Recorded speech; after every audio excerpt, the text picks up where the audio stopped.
สบายดีเนาะมื้อนี้ข้าพเจ้าจะมาสอนวิธีเกี่ยวกับการเฮ็ดระบบการติดตั้งเด็กน้อยนักเรียนเนาะบ่ว่าเป็นม.1 ฮอดม.7เนาะบางครูประจำห้องเขาก็มีไอเดียเนาะแต้มเอาหรือว่าคิดเขียนเอาเนาะแต่ว่ามื้อนี้ข้าพเจ้าจะมาสอนวิธีการเฮ็ดโดยใช้คอมพิวเตอร์เฮ็ดระบบการติดตั้งเนาะและก่อนอื่นนี้เราก็เข้าในใช้โปรแกรม Microsoft Word เปิดตัวนี้ขึ้นมาเนาะวิธีการอยากเฮ็ดให้มันตัดต่อเจียได้ง่ายโดยที่บ่ต้องจิกเจียเนาะ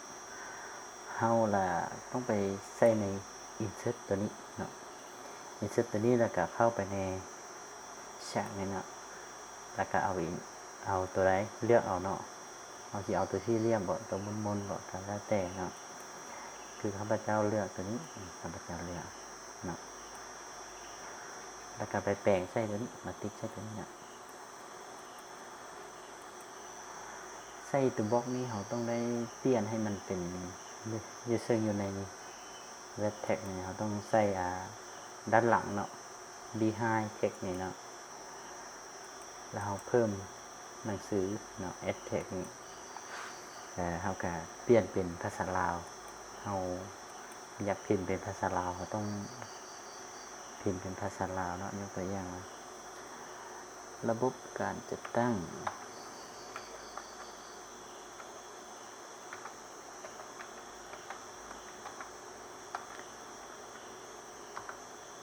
เนาะเวลานี้เราก็มาเปลี่ยนตัวนี้ให้มันเป็นไซชิตาโอทีหรือว่าเพชรโอทีเนาะตามตัวที่เราต้องการระบบการติดตั้งห้องม.C1 สมมุติว่าเนาะ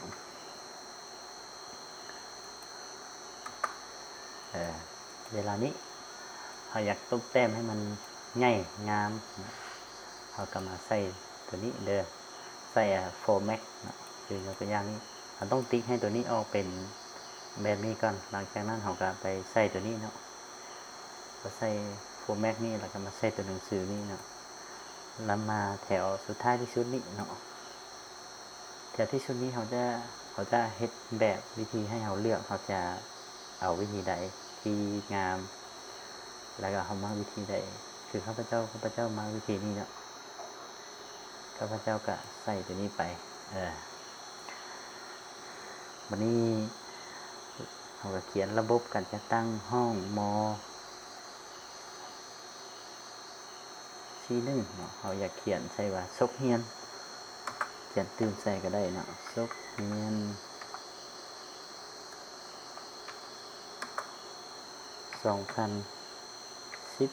2018หา2000บ่แม่นเด้อ2018เนาะ2019หา2020เนาะติดอย่างนี้ก็ได้เนาะระบบการจัดตั้งห้องม.42 วันนี้ถ้าเราอยากเฮ็ดต่อไปเนาะเราก็insert เข้าไปอีกแล้วก็เอาตัวนี้ลงมาอีกเนาะเราต้องแต้มวิธีการออกแบบนี้จะได้สิมาสอนอีกภายหลังเนาะวันนี้เราก็เขียนเนาะต้องเปลี่ยนตัวนี้ให้มันเป็นวงกลมอ้อมก่อนนะแล้วก็ใส่ตัวนี้ให้เป็น behind ถ้าเราใส่ทางหน้ามันก็จะบ่เห็นเนาะตัวนี้ก็เปลี่ยนเป็นภาษาลาวกับพิมพ์ใส่เลยครูปะจำห้องเนาะเราก็เขียนลงมาอาจารย์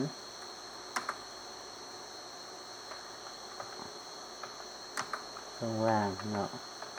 ยกตัวอย่างว่าเนาะข้าพเจ้าเขียนตัวนี้เนาะเราก็ต้องแปลงให้มันเป็นเพชรลาดโอทีมันจึงสีงามเนาะ หรือว่าเขาสามารถเลือกภาษาที่เขาต้องการได้เขาต้องการอยากได้ภาษาอย่างแล้วถ้าเขาจะเข้าไปเขาอยากให้ตัวหนังสืองามหรือว่าเป็นอะไรตึ้มเขาก็เข้าไปในตัวนี้ตึ้มนะเขามักแบบใดมัก3 มิติบอกมัก4 มิติบอกเลือกเอาเนาะแต่ว่าข้าพเจ้าจะบอกเอา3 มิติข้าพเจ้าจะเอาตัวหนังสือเงี่ยงตามตัวเชิงนั่นนี่เขาเขียนแบบนี้เนาะหรือว่าถ้าเขาบ่ยังมักลวดลายเขาก็บ่ใส่ก็ได้เด้อเขาก็สามารถกลับคืนมาใส่ตัวนี้ได้คือเก่าเนาะแล้วก็ใส่ธรรมดานี่เนาะหลังจากนั้นเนาะเขาอยากเฮ็ดต่อไปเขาก็ต้องได้ใส่ตัวนี้เข้าไปตึงคือสมมติว่าข้าพเจ้าออกแบบนี้นะคณะห้อง2 คนถ้าเราอยาก copy ตัวนี้ไปเราก็บีบ Ctrl เนาะแล้วก็เอาเมาส์ลากไปอีกอันหนึ่งมันก็จะ copy ไปเป็นอันที่2ให้เราเลยโดยที่เราบ่ได้ดึงอันใหม่เนาะเราก็ดึงใส่ตัวนี้ Ctrl แล้วก็ดึงใส่ตัวนี้เนาะแล้วก็ไปใส่กรอบให้มันก่อนเฮ็ดให้มันเป็นกรอบก่อนเนาะบัดนั้นเราก็เอาไปใส่เวทเทคนี้เราต้องใส่ behind เนาะหลังจากนั้นเราก็มาเพิ่มเราพิมพ์ที่ละอันเนาะเพิ่มtext นี้เพิ่มตัวหนังสือใส่เนาะเป็นภาษาลาวเขาก็เขียนว่าคณะห้อง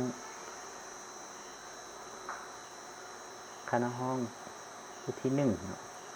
ยังผู้ที่1เด้อวันนี้เขาเขียนไว้ในคณะห้อง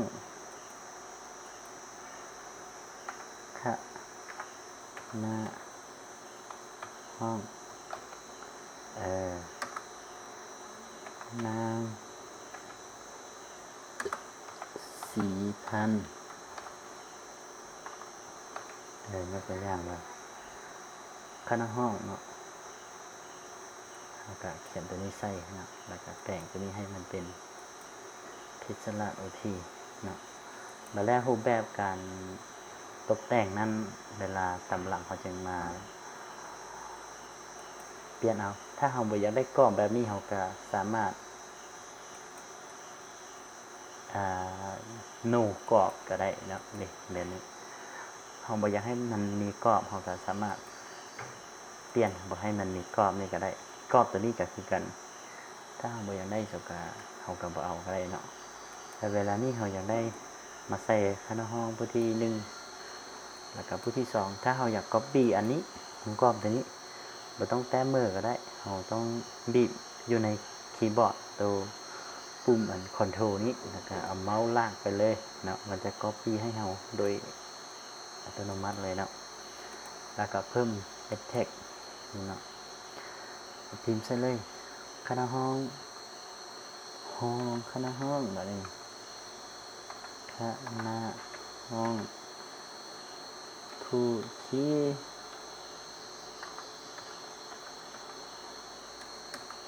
1นี่แล้วก็ลงแถวมา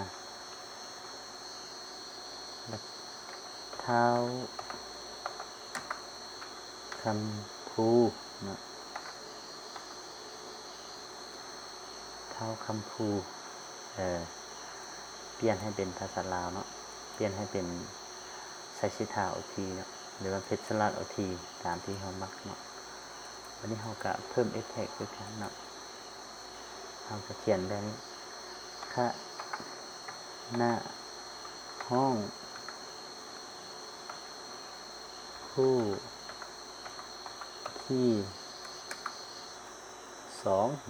2แล้วก็มาใส่นี่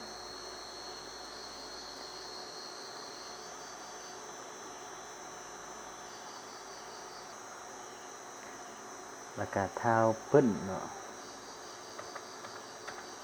เท้าเปิ้น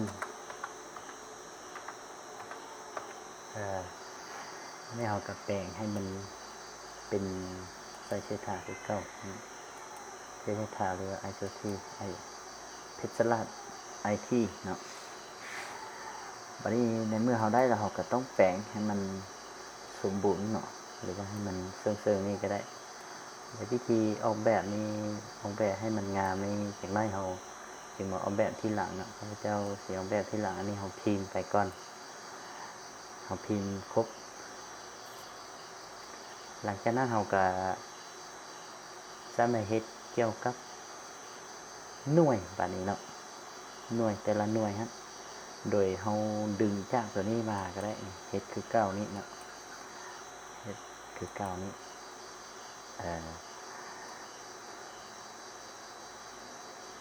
ตัวนี้เป็นหน่วยหนึ่งเนาะ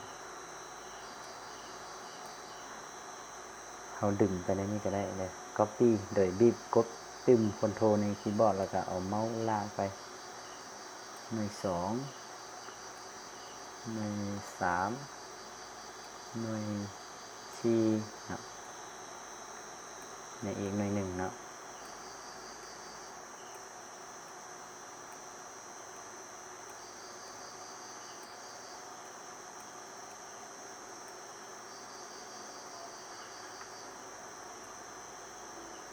หน่วยห้าเลยแล้วบีบแล้วก็ย้ายมาสู่ตัวนี้วันนี้เราก็ตรงนั้นเราไปเสิร์ชเวทเทคนิคเนาะใส่ behindเทคนิคให้มันอยู่ด้านหลังแล้วเราพิมพ์ตัวหนังสือมันก็จะอยู่ด้านหน้าจะให้เราเห็นตัวหนังสือเนาะวันนี้เราก็พิมพ์ชื่อเลยวันนี้บัดนี้เราพิมพ์ได้แล้วเนาะเราก็มาตกแต่งให้งามเนาะเราก็มาตกแต่งให้งามแบบโดยที่เราจะใส่ลูกศรใส่เนาะลูกศรทำไว้ในชัดนี่เนาะเราก็มาซอกเบิ่งลูกศรเนาะลูกศรพยายามขีดให้มันเป็นระบบเนาะเราก็แต้มลูกศรใส่เราอยากให้มันใหญ่เราก็ต้องการให้มันใหญ่เราก็เอาตัวนี้ใส่เนาะนี่ใส่ลูกศรระหว่างครูประจำห้องหาหัวหน้าห้องเนาะแล้วก็เอาบีบคอนโทรลแล้วก็เอาเมาส์เลื่อนไปหาตำแหน่งนี้เราอยากให้มันไปทางนี้เราก็ตั้งอย่างนี้เนาะเราก็ได้เนาะอันนี้ที่เรา copy เดี๋ยวนี้นี่กด Ctrl อยู่ในคีย์บอร์ดแล้วก็ลากเมาส์ไปเนาะแล้วก็เปลี่ยนตัวนี้ปิ้นตัวนี้กลับคืนมากันยำกดเทียมก็เอาลงอีกเนาะซับไปให้มันพอดีเนาะนี่ได้แล้วเนาะเชื่อมต่อเป็นระบบขึ้นมานะระหว่างครูประจำห้องเนาะครูประจำห้องแล้วก็คณะห้องแบบนี้ยัง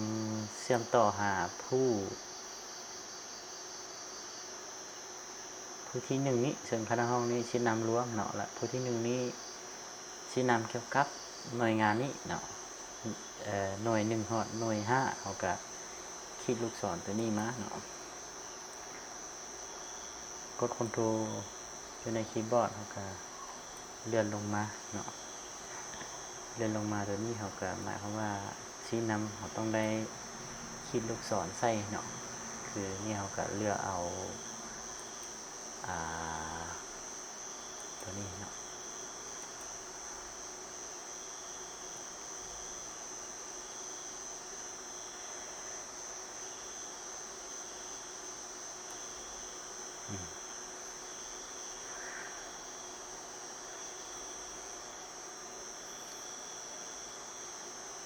เอาไปปรับเส้นตัวนี้ให้ใหญ่ก่อนเนาะปรับตัวนี้เส้นให้นี้ให้ใหญ่ก่อนเนาะบัดนี้เราก็ขีดลูกศรเชื่อมต่อระหว่างคณะห้องนี้ไปหาหน่วยเนาะกดคอนโทรลแล้วเชื่อมต่อตัวนี้ลงมา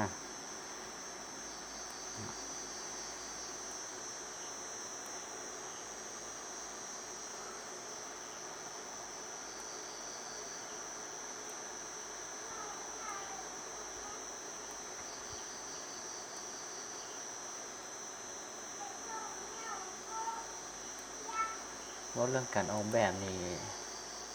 แล้วแต่ผู้จะมาออกแบบแบบไหนเด้อแต่ว่าวิธีการนำไส้ Microsoft แต้มระบบการจัดตั้งและใส่แบบนี้เนาะมันก็ง่ายต่อครูประจำห้องเราบ่ได้ใส่บิ๊กใส่เฟิร์สเขียนเนาะเอาแต้มแบบนี้มันก็สะดวกไวเนาะบ่เสียเวลา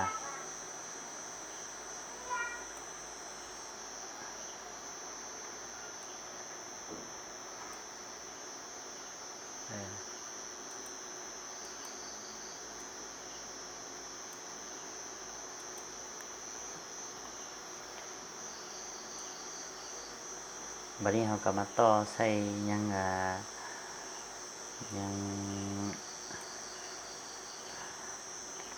เวียกนอกหลักสูตรเนาะเราก็ใส่ตัวนี้ลงไปอีกเราแต้มเอาเนาะเห็นมั้ยตัวใดเราก็ปรับเอาเนาะเขียนใส่ว่าเวียกนอกหลักสูตรเนาะ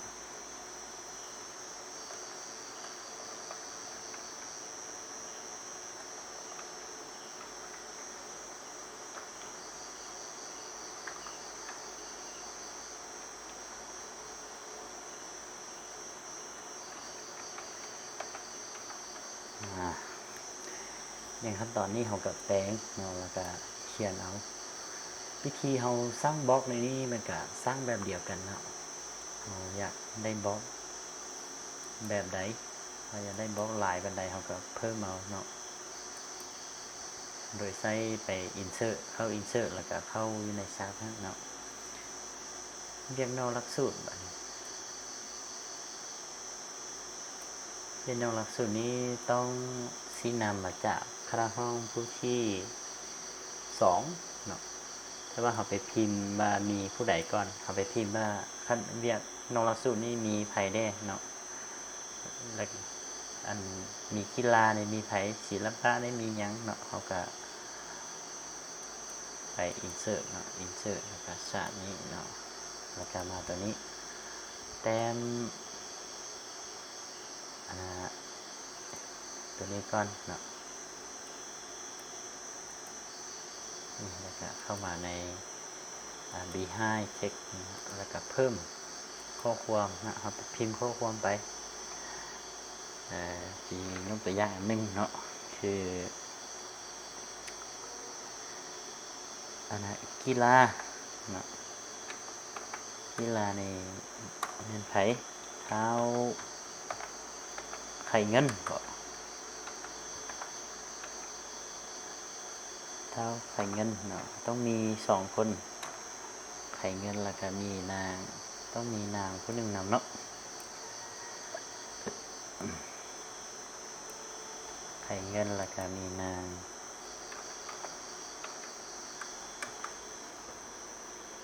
เนี่ยนางไหมแก้วเนาะยกตัวอย่างว่าเนาะนี่เราก็ปรับตัวนี้ให้เป็นตัวเข้มเราก็แปลงทั้งหมดนี่แหละให้มันอยู่โซนนี้เนาะกีฬานี่ให้อยู่ส้นกลางเนาะทั้งหมด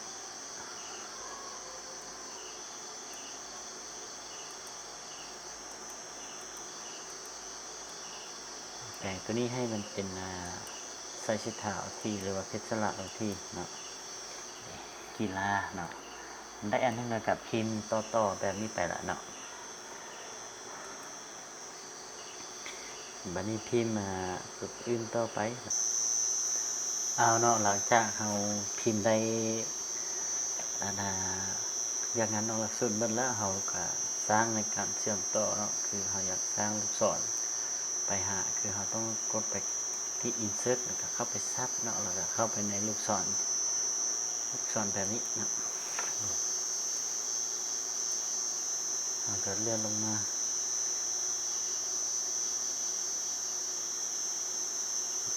เฮ็ดมานี้เนาะวิธีในการเฮ็ดเราก็ปิ้นเอาเนาะ ที่ตัวนี้ไปเสื้อทางลุ่มเนาะเนาะพยายามให้ยาวเขาก็ดึงลงมา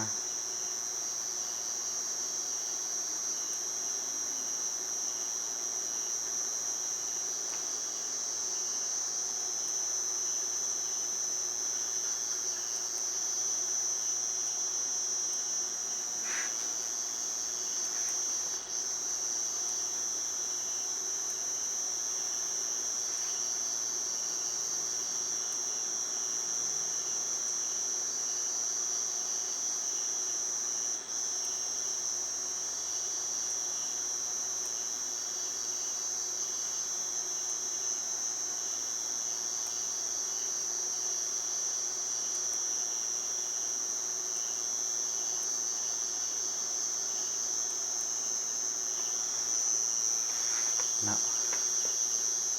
พยายามให้มันโค้งเข้ามาหาเรียงงานนอนสุดก็แทนตัวนี้แทนตัวนี้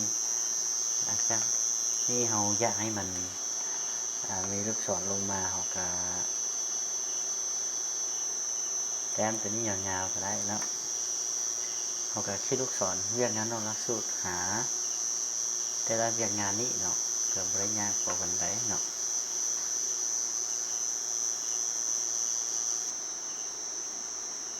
หลังจากที่เราสร้างเรียงงานนอกหลักสูตรสำเร็จแล้วเราก็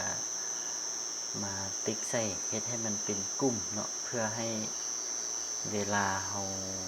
เอาไปเฮ็ดแล้วไปเฮ็ดแนวอื่นแล้วบ่ให้มันเคลื่อนเนาะถ้าเราบ่เฮ็ดเป็นกลุ่มมันจะเคลื่อนหรือว่าเราไปวางใส่หน้าเกียร์มันสิเคลื่อนเนาะ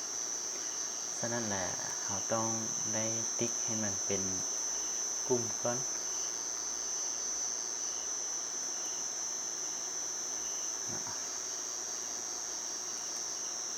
ติ๊กให้มันเป็นกลุ่มไว้นะแล้วเราก็เอามาซื้อนี้แต่ใส่เป็นกลุ่มให้มันเป็นกลุ่มหลังจากมันเป็นกลุ่มแล้วอันทุกอันนี้มันก็สิเป็นอันเดียววันนี้หลังจากนี้เราต้องได้เก็บรายละเอียดเนาะตัวนี้ก็ต้องได้เฮ็ดให้มันเป็นกลุ่มคือกันตัวนี้ก็แค่ให้มันเป็นกลุ่มมันจะบ่เคลื่อนง่ายเนาะถ้าเราบ่เป็นกลุ่มมันจะเคลื่อนง่ายเราก็ไปนำเก็บมันยากเนาะ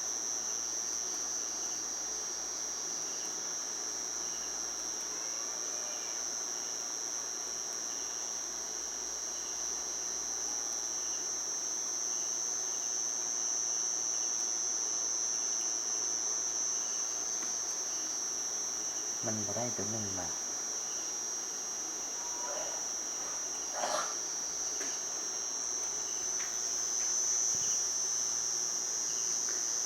ได้แล้ว